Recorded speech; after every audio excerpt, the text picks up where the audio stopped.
What do you think has been the biggest change that you weren't like necessarily expecting? I feel like so many people say, oh, nothing can really fully prepare you for being a parent, even when people describe it. But what would you say has been like, okay, I really was not expecting that? That's a good question. And we prepared pretty well. Like we read a couple of books, we watched a bunch of different videos. I mean, we felt dialed in and ready to go at the beginning of this journey. And I felt like I got hit in the face with it all. I think the biggest change was the time it Hmm. takes for everything. It is Yeah. just insane how much time really goes in. I mean, it goes from kind of living your life, having your time to do what you want to do, to then shifting to you have to be there 100% present and ready for your child. Yeah. So even like little things that we would do, I think the biggest change was like figuring out like our normal daily routine. Sam and I both like to work out. We like to go to the gym each day, and figuring out, okay, I'll go to the gym in the afternoon, you go in the morning. Does that work with your work call schedule now that we're both back at work full time? And it makes life a lot more complex. When you can't just walk out the door like whenever you feel Mm-mm. like it, right? Like, oh, we Yeah. need to run to the grocery store, or oh, let's just go out to dinner. That stuff all takes planning now ahead of time.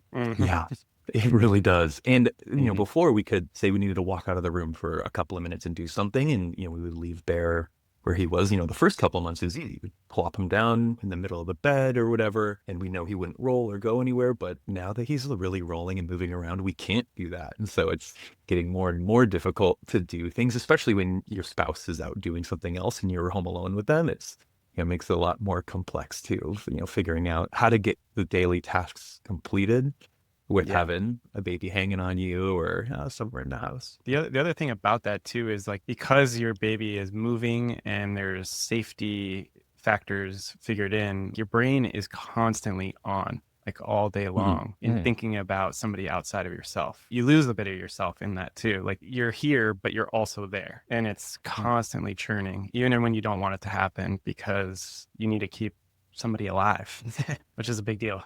That was something I was curious about and wanted to have a fuller conversation about was how early parents Hmm. are able to solidify and keep your own self and identity while trying to raise another human.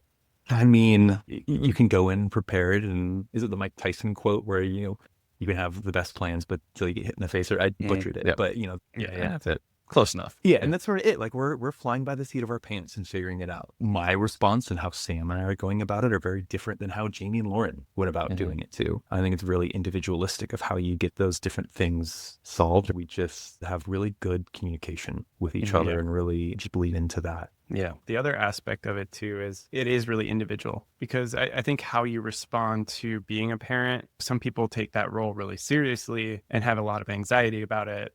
I tended to fall into that category of just like, this is crazy. This is such a big responsibility. And I'm going all in with my responsibility. And that also meant all in on anxiety for me. Whereas some Mm. parents are much more casual with it and they're able to separate out being a parent and stay true to themselves a little bit more. And some parents are shitty parents and I think it especially happens more stereotypically with a lot of dads who I think don't want to give up that selfish life or like any selfishness that happened before becoming a parent and often end up failing as a result or being more on that selfish side and then end up being a pretty poor parent as a result. But Mhm. there's a whole spectrum of what can happen. But for me, it was definitely the anxiety that came from the responsibility. Yeah, and I kind of want to speak to your point about selfishness because I'm Hmm. definitely going through that transition right now. Yeah, it's hard. It is so hard, especially me being on the Enneagram. I'm a seven, Hmm. and as a seven, my freedom is really important to me, and doing the Hmm. things Yeah. that I want to do and recovering the way I need to recover. And so that has probably been the hardest part for me. I spoke earlier about the complexities of even just doing the things on a daily basis that we want to do, like going to the gym and stuff like that. I unfortunately picked up the hobby of golfing before Bear was born. And golfing, it's a fun hobby, but it is a really time intensive hobby. And so in order to, try to get around in, that's probably a 7 hour time commitment right there. 7 hours might be a little too long, but figuring it out with my wife of making that work of understanding, what does she need while I'm gone to support the baby and fill that time, that's important to me. So I'm just not an absentee father for those hours and that, my wife and son are taken care of. But also at the same time, like I have the need of doing the things that I want to do that help fill me up and provide me with that like mental and physical recovery after a work week, or being focused on being a parent or being a good husband. That is important. And so it's really tough to find that balance, and, we're figuring it out. And so I think, Jamie, to your point, like some days I am failing for sure, but other days I'm not. And other days I'm figuring it out. And so it's, I think, initially it was more days of failure, but I think as time has gone on, it's been more days of success, but still understanding it's not going to be linear improvement. But, looking at, kind of pulling back and looking at it like there is improvement. It just looks different. At least you're not still also addicted to World of Warcraft like we were a few years ago too, because then there would just be no time for. That was a great COVID hobby, and I'm happy to have moved on from that. Yeah, hopefully you're not being too hard on yourself in those moments. But you said there's days where you feel like you failed. What defines that for you in your mind? What do you look back and go, I did that. That was me failing. Sometimes as I'm laying in bed, going to sleep, I'll do like a daily review of how did the day go. The days where I feel like I failed, it's when I'm not present. It's because I'm caught in my own mind too much, thinking like, I didn't get this need met. Not mentally present is what you mean. Yeah, not mentally present. Like I can still be there, but you can also just be there as a shell and not really like interacting and engaging. And I think those are the days where I might have failed, but then, kind of taking stock of that and looking at, okay, how can I improve from that? Like, okay, I didn't get a need or a want met today, but I'm still alive. I'm still doing okay. The baby's asleep. My wife is asleep. So there are still things I've succeeded at, and like, life around me moves on, but how can I make tomorrow a better day? Yeah. This is reminding me of a concept I remember reading about, and I don't know what class, maybe child development or human development or something, but the idea of the good enough mother or father, good enough parent. Have you guys heard of this?